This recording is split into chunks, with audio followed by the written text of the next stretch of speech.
Welcome back. Today we'll show you how to stop Windows updates.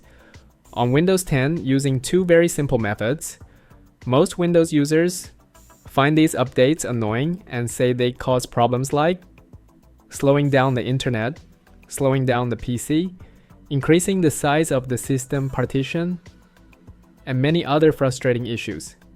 So in today's video, we'll walk you through two easy ways to completely stop updates on Windows 10. But first, don't forget to support us by giving the video a like, and if you're not subscribed yet, go ahead and subscribe to the channel.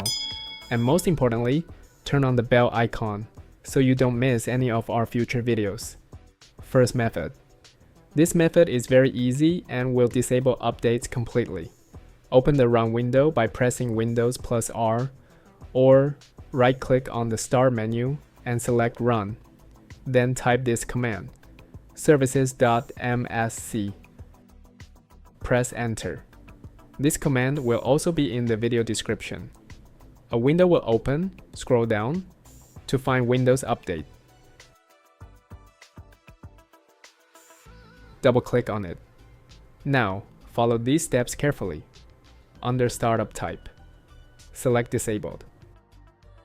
Then click Stop. Go to the Recovery tab for all failure options. Choose Take No Action. Click OK. And that's it. Windows updates are now completely disabled using the first method. Tool, second method. This is another simple method using the Group Policy Editor. Open Run again. Type this command, gpedit.msc. This command will also be in the description.